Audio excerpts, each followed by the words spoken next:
Welcome to Haunted Talks, the official podcast of The Haunted Walk, offering ghost tours and paranormal adventures in Kingston, Ottawa, and Toronto, Ontario. My name is Jim Dean. I am the creative director, and we really appreciate you joining us for this episode. Stop and consider for a moment that the most well-known Christmas story outside of the Bible is Charles Dickens' A Christmas Carol. As you likely recall, in the story, Scrooge is visited by the ghost of his former business partner, Jacob Marley, as well as the ghosts of Christmas past, present, and future. The story was first published in 1848, smack dab in the middle of the Victorian era. During this time period, and coinciding with a rising interest in spiritualism, the telling of ghost stories was a very common occurrence at parties and family gatherings. Over the next few episodes, we will be reviving this tradition and sharing some of our favorite examples of these chilling tales from some of the best writers over the past 150 years. In this episode, we will start with a tale that some believe is the greatest ghost story ever written. Charles Dickens' other supernatural classic, The Signalman. But before we get to that, a big thank you to everyone who came out to get your photo taken with Krampus on Krampusnacht, December 5th. It really was fun watching the reactions of people on the street. Those who knew about Krampus and the tradition were often very excited to see him and would run over, while others would walk by without even looking at the giant horned figure standing a few feet away from them. If you missed Krampus, don't worry, we do share his story and many of the other creepy Christmas traditions on our Nightmare Before and After Xmas tours running in Ottawa and Toronto this December. These tours are a lot of fun, and with a light snow falling and the twinkling lights, they do have a little bit of magic about them. These tours are great for the whole family and a great way to get out of the house or get your relatives out of the house for a few hours and enjoy some great old-fashioned storytelling. Information on the tours can be found on our website, which is hauntedwalk.com, and don't forget to use the promo code HauntedTalks, Haunted Talks, all one word, at checkout, and you get 15% off all your tickets. Be sure to follow us on Facebook, Instagram, and Twitter, all three at Haunted Walk. And if you're feeling generous at this special time of the year, certainly a simple gift you can give to us if you're enjoying the show is to subscribe so you know when the new episodes are coming out. Leave us a 5-star review wherever you listen to us. And if you know other folks who enjoy some good ghost stories and the type of content we cover on this show, we would be honored if you would introduce us to them.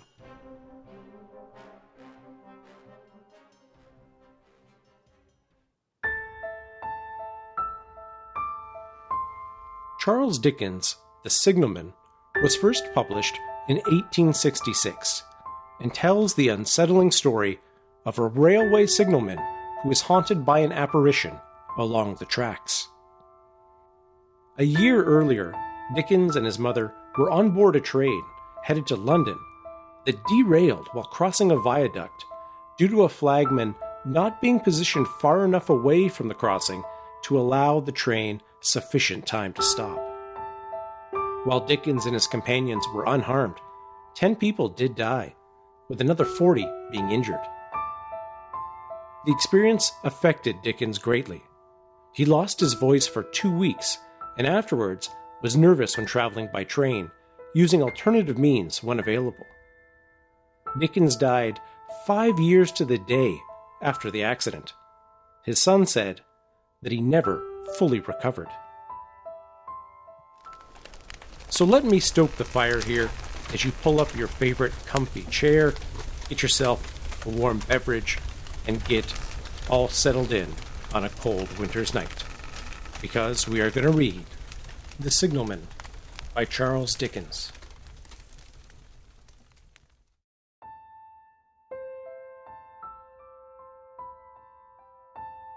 "Hello down there." When he heard a voice thus calling to him, he was standing at the door of his box, with a flag in his hand, furled around its short pole. One would have thought, considering the nature of the ground, that he could not have doubted from the quarter that the voice came. But instead of looking up to where I stood, on the top of the steep cutting nearly over his head, he turned himself about and looked down the line. There was something remarkable in his manner of doing so, though I could not have said, for my life, what. But I knew it was remarkable enough to attract my notice, even though his figure was foreshortened and shadowed down in the deep trench, and mine was high above him, so steeped in the glow of an angry sunset that I had shaded my eyes with my hand before I saw him at all. "Hello down there!" From looking down the line, he turned himself about again, and raising his eyes, saw my figure high above him. "Is there any path by which I can come down and speak to you?" He looked up at me, without replying, and I looked down at him without pressing him too soon with a repetition of my idle question. Just then, there came a vague vibration in the earth and air, quickly changing into a violent pulsation and an oncoming rush that caused me to start back as though it had force to draw me down. One such vapor as rose to my height from this rapid train had passed me and was skimming away over the landscape. I looked down again and saw him refurling the flag he had shown while the train went by. I repeated my inquiry. After a pause, during which he seemed to regard me with fixed attention, he motioned with his rolled-up flag towards a point on my level some 200 or 300 yards distant.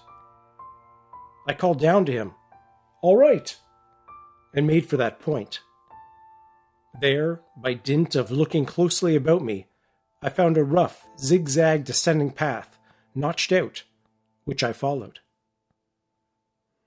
The cutting was extremely deep. It was made through a clammy stone that had become oozier and wetter as I went down. For these reasons, I found the way long enough to give me time to recall a singular air of reluctance or compulsion which he had pointed out the path. When I came down low enough upon the zigzag descent to see him again, I saw that he was standing between the rails, on the way by which the train had lately passed, in an attitude as if he were waiting for me to appear. He had his left hand on his chin, and that left elbow rested on his right hand, crossed over his breast. His attitude was one of such expectation and watchfulness that I stopped a moment, wondering at it. I resumed my downward way, and stepping out upon the level of the railroad and drawing near to him, saw that he was a dark, swallow man with a dark beard and rather heavy eyebrows. His post was in a solitary and dismal a place as I ever saw. On either side, a dripping wet wall of jagged stone, excluding all view but a strip of sky, the perspective, one way, only a crooked prolongation of this great dungeon. The shorter perspective, in the other direction, terminating in a gloomy red light, and the gloomier entrance to a black tunnel, in whose massive architecture there was a barbarous, depressing, and foreboding air. So little sunlight ever found its way to this spot that it had an earthly, deadly smell, and so much cold wind rushed through it that it struck chill to me, as if I had left the natural world. Before he stirred, I was near enough to him to have touched him. Not even then, removing his eyes from mine, he stepped back one step and lifted his hand. This was a lonesome post to occupy, I said, and it had riveted my attention when I looked down from upon up yonder. A visitor was a rarity, I should suppose, not an unwelcomed rarity, I hoped. In me, He merely saw a man who had been shut up within narrow limits all his life, and who, being at last set free, had a newly awakened interest in these great works. To such purpose I spoke to him, but I am far from sure of the terms I used, for, besides that, I am not happy in opening any conversation. There was something in the man that daunted me. He directed a most curious look towards the red light near the tunnel's mouth, and looked all about it, as if something were missing from it, then looked at me. That light was part of his charge, was it not? He answered in a low voice, "Don't you know it is?" The monstrous thought came into my mind as I pursued the fixed eyes and the saturnine face. That was a spirit, not a man. I have speculated since whether there may have been infection in my mind. In my turn, I stepped back, but in making the action, I detected in his eyes some latent fear of me. This put the monstrous thought to flight. "You look at me," I said, forcing a smile, "as if you had a dread of me."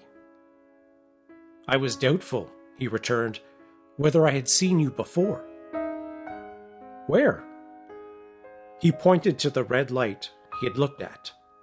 "There?" I said. Intently watching of me, he replied, but without sound, "Yes." "My good fellow, what should I do there? However, be that as it may, I was never there, you may swear." "I think I may," he rejoined. "Yes, I am sure I may." His manner cleared, like my own. He replied to my remarks with readiness, in well-chosen words. Had he much to do there? Yes. That was to say, he had enough responsibility to bear, but exactness and watchfulness were what was required of him, and of actual work, manual labor, he had next to none. To change that signal, to trim those lights, and to turn this iron handle now and then was all he had to do under that head. Regarding those many long and lonely hours of which I seemed to make so much, he could only say that the routine of his life had shaped itself into that form, and he had grown used to it. He had taught himself a language down there, if only to know it by sight, and to have formed his own crude ideas of its pronunciation could be called learning it.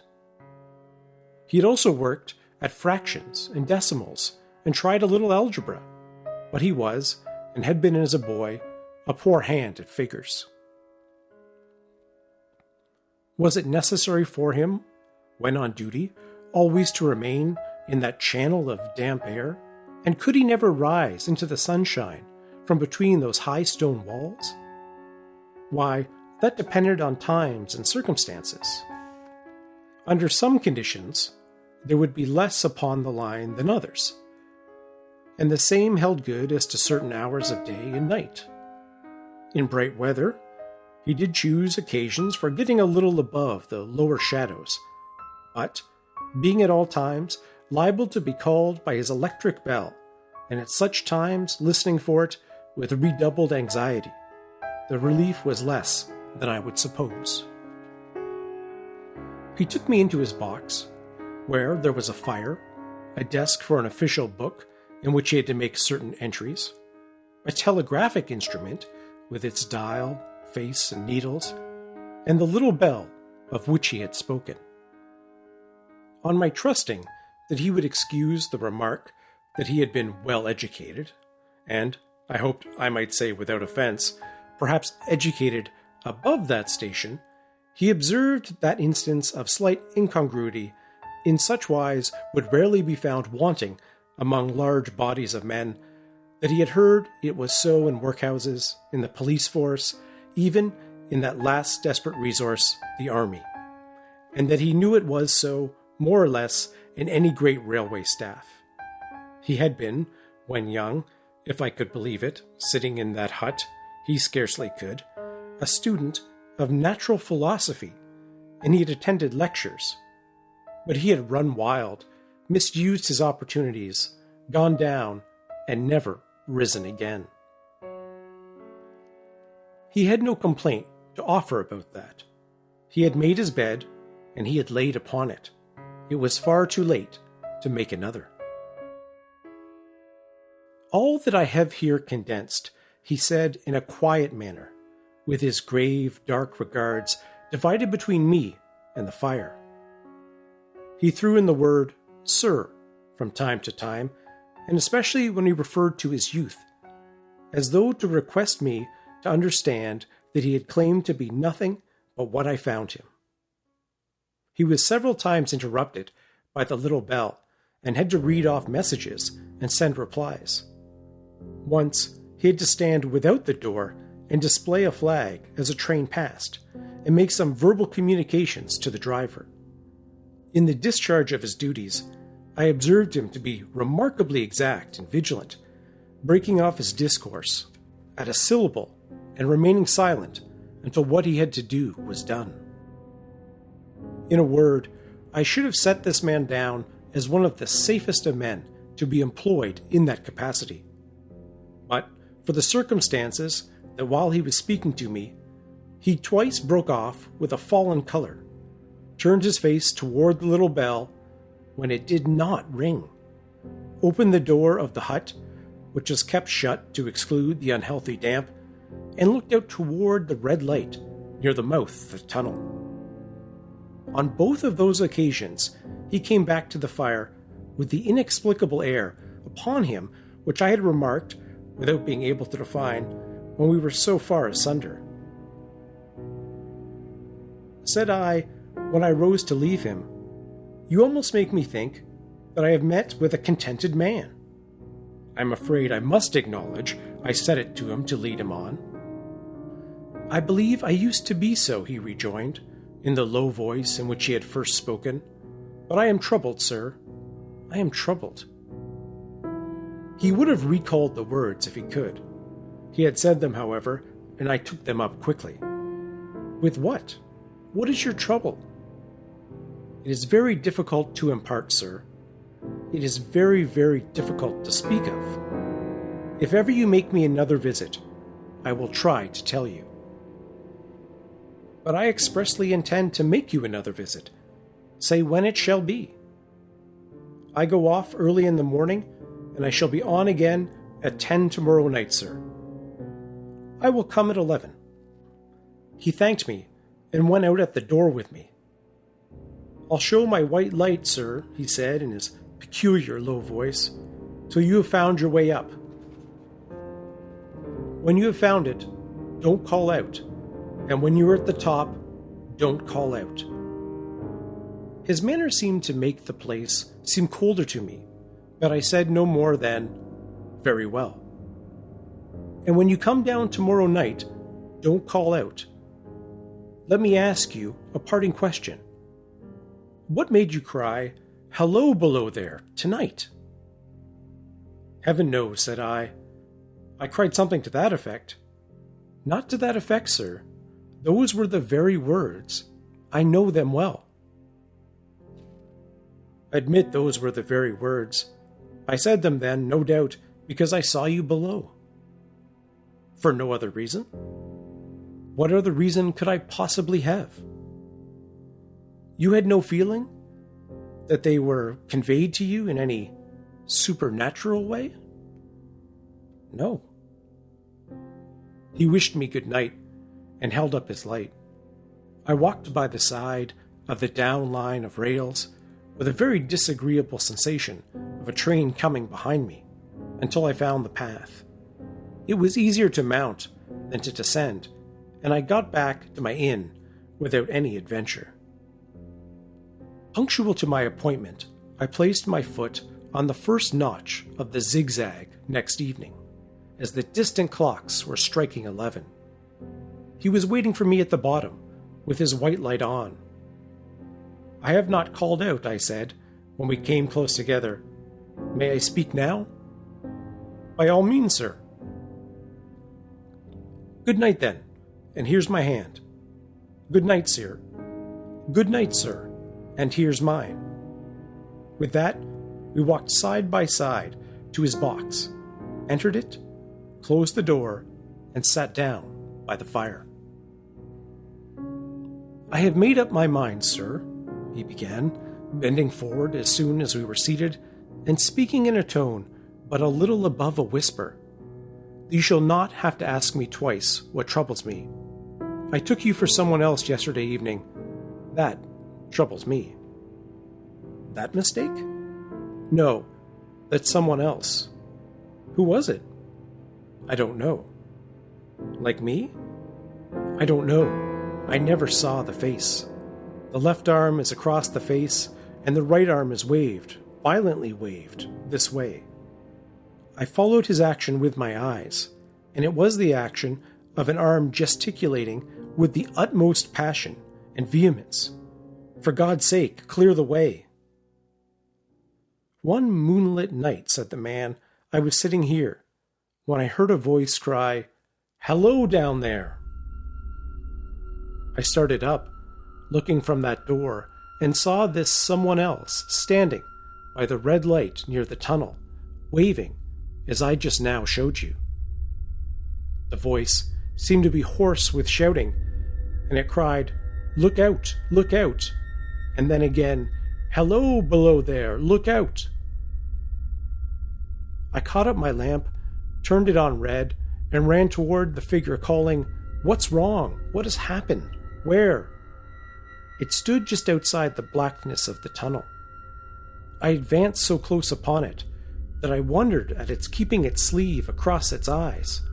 I ran up at it and had my hand stretched out to pull that sleeve away when it was gone. "Into the tunnel?" said I. "No, I ran into the tunnel, 500 yards.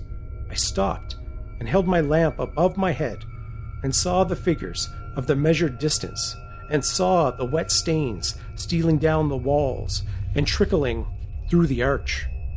I ran out again, faster than I had run in, for I had a mortal abhorrence of the place upon me, and I looked all around with the red light, with my own red light, and I went up with the iron ladder to the gallery atop of it, and I came down again and ran back here. I telegraphed both ways. An alarm has been given. Is anything wrong? The answer came back both ways. All well.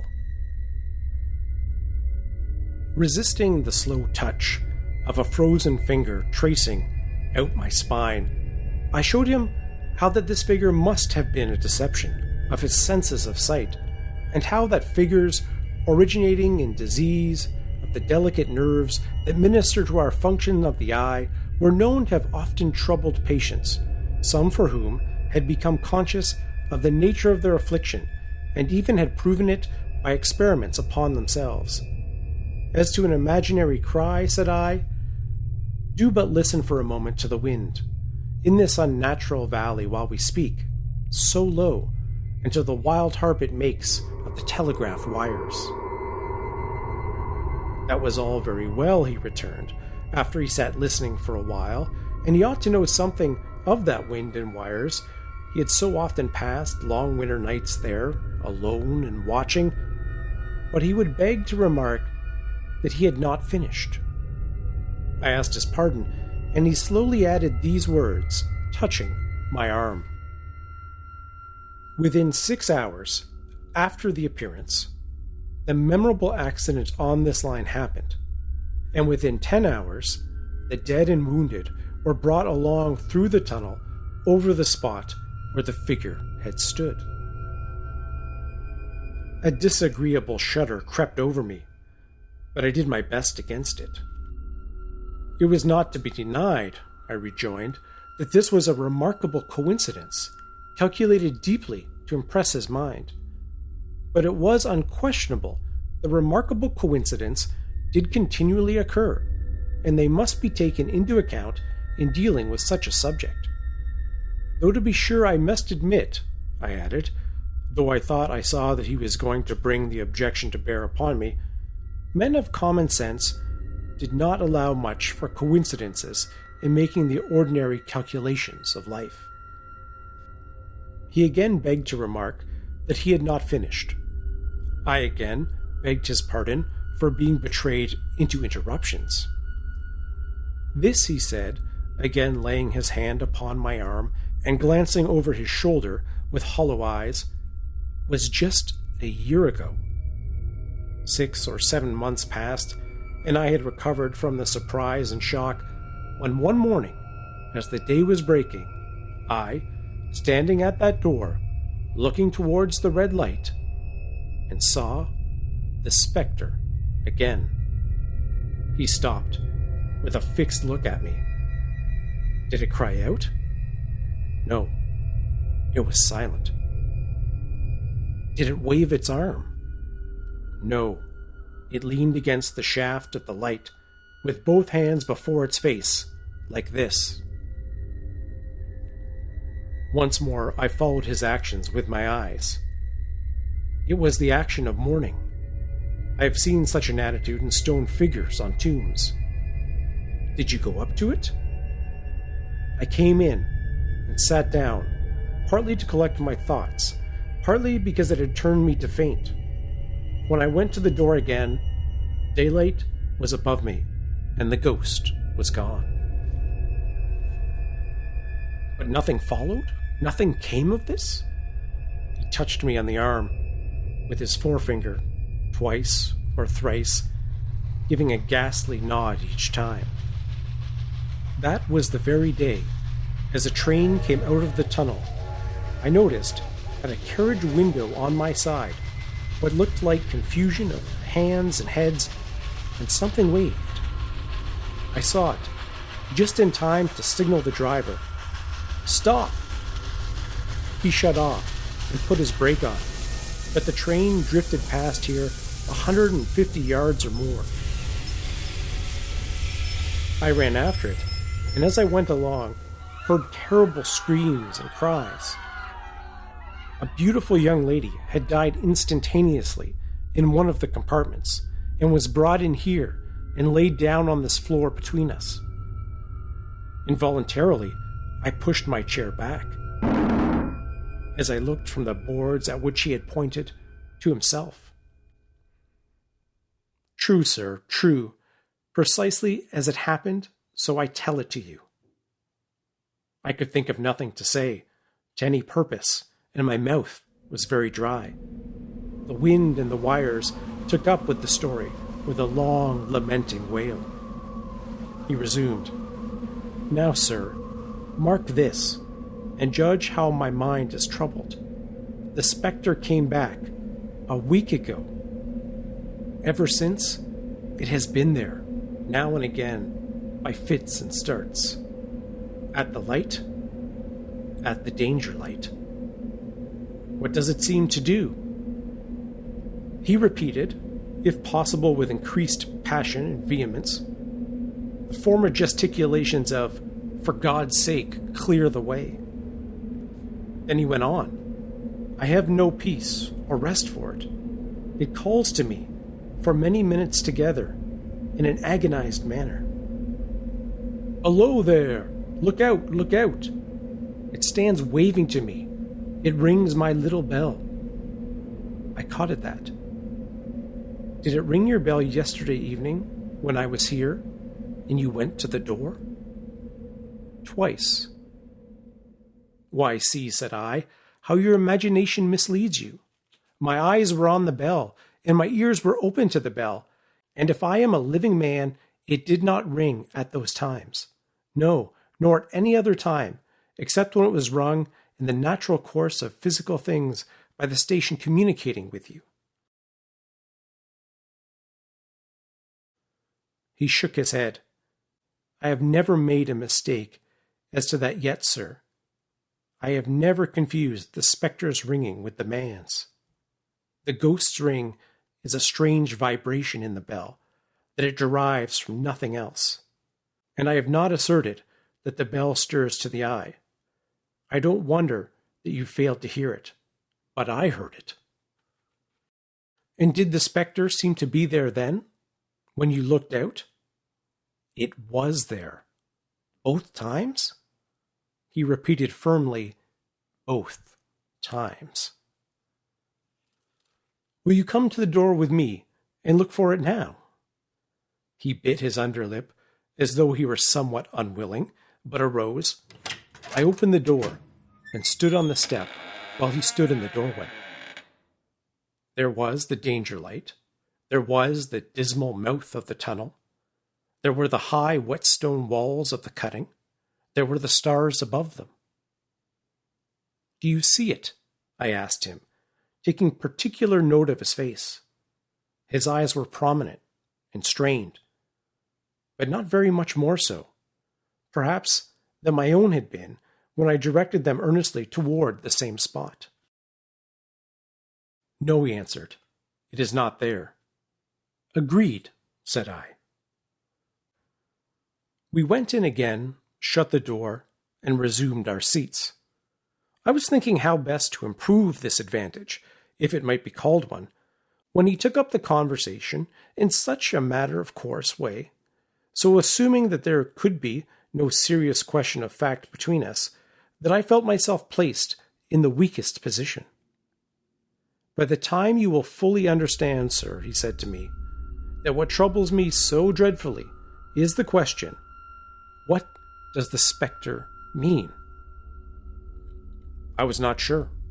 I told him that I did not fully understand.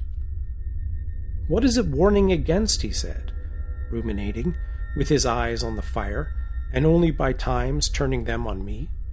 What is the danger? Where is the danger? There is a danger overhanging? Somewhere on the line? Some dreadful calamity will happen? It is not to be doubted, this third time, after what has gone before. But surely, this is a cruel haunting of me. What can I do? He pulled out his handkerchief and wiped the drops from his heated forehead. If I telegraph danger, on the other side of me, or on both, I can give no reason for it, he went on, wiping the palms of his hands. I should get into trouble and do no good. They would think I was mad. This is the way it would work. Message: danger, take care. Answer: what danger? Where? Message: don't know, but for God's sake take care. They would displace me. What else could they do?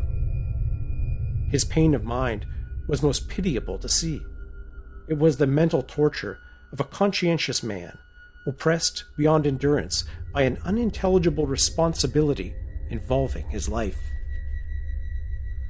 When it first stood under the danger light, he went on, putting his dark hair back and forth from his head, drawing his hands outward, across and across his temples, in extremity of feverish distress, why not tell me where the accident was to have happened, if it must happen? Why not tell me how it could be averted, if it could have been averted? When on its second coming, it hit its face. Why not tell me instead, she is going to die. Let them keep her at home. If it had came, on those two occasions, only to show me that its warnings were true, and so to prepare me for the third, why not warn me plainly now? And I, Lord help me, a mere poor signalman on this solitary station, why not go to somebody with credit to be believed and power to act? When I saw him in this state, I saw that for the poor man's sake, as well as for the public safety, what I had to do for the time was to compose his mind.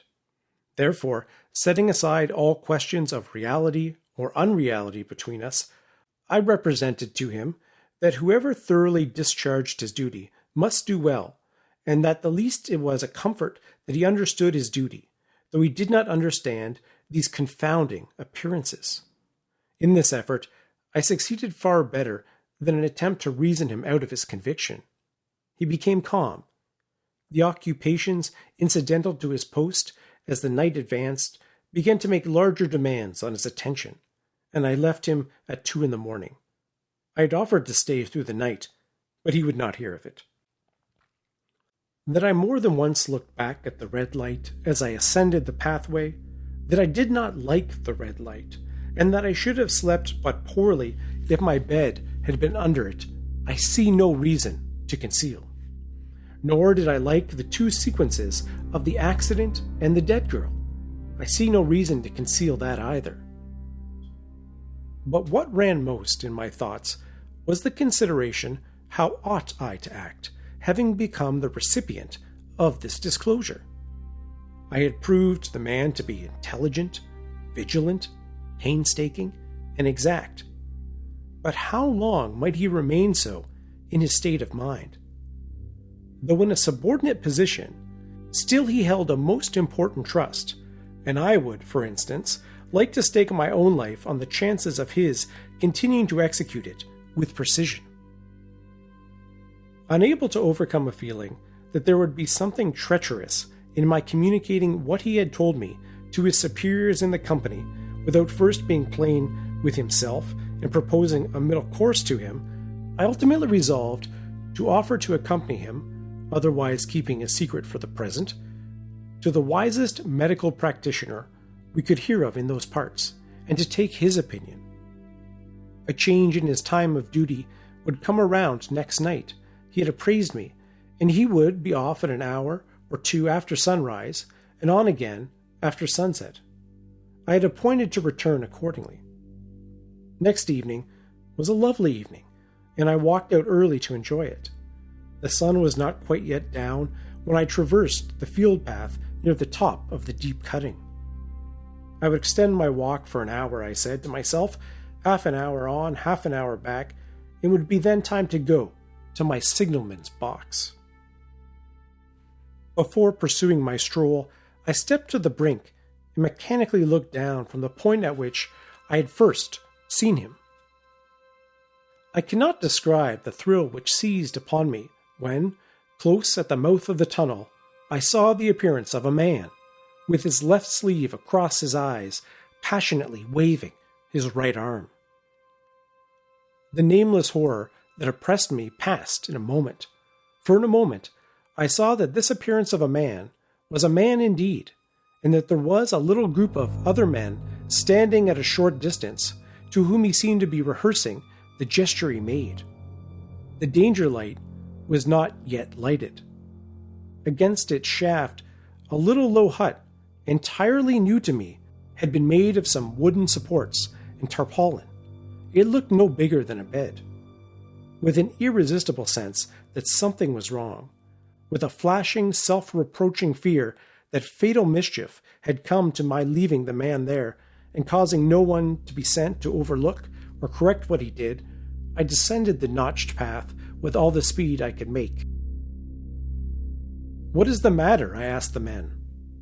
"Signalman, killed this morning, sir." "Not the man belonging to that box?" "Yes, sir." "Not the man I know." "You will recognize him, sir, if you knew him?" said the man who spoke for the others, solemnly uncovering his own head and raising an end of the tarpaulin, for his face is quite composed. "Oh, how did this happen? How did this happen?" I asked, turning from one to another as the hut closed in again. "He was cut down by the engine, sir. No man in England knew his work better, but somehow he was not clear of the outer rail. It was just a broad day. He had just struck the light, and he had the lamp in his hand. As the engine came out of the tunnel, his back was towards her, and she cut him down. That man drove her, and was showing how it happened. Show the gentleman, Tom." The man, who wore a rough, dark dress, stepped forward to his former place at the mouth of the tunnel. "Coming around the curve in the tunnel, sir," he said. "I saw him at the end, like as if I saw him down a perspective glass. There was no time to check speed, and I knew him to be very careful. As he did not seem to take heed of the whistle, I shut it off when we were running down upon him, and called to him as loud as I could." "What did you say?" "I said, 'Below there! Look out! Look out! For God's sake, clear the way!'" I started. "Ah, it was a dreadful time, sir. I never left off calling to him. I put my arm before my eyes not to see it, and I waved this arm to the last, but it was no use. Without prolonging the narrative to dwell on any one of its curious circumstances more than on any other, I may in closing point out the coincidence that the warning of the engine driver included not only the words which the unfortunate signalman had repeated to me as haunting him, but also the words which I myself, not he, had attached, and that only in my own mind, to the gesticulation he had imitated.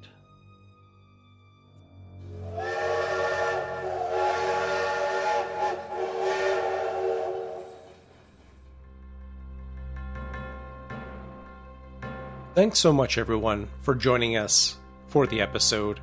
Information about our Nightmare before and after Xmas tours can be found on our website, which is hauntedwalk.com. Don't forget to use the promo code Haunted Talks to get 15% off your tickets at checkout. Be sure to follow us on Instagram, Facebook, and Twitter, all three at Haunted Walk. And if you're enjoying the episodes, please be sure to subscribe and leave us a review wherever you listen to us. As always, a special thank you to our Haunted Talks team, including Michelle Dennis, our audio editor, who I gave a very long episode to today, and Kevin MacLeod at incompetech.com for the additional music. Until we meet again, sweet dreams.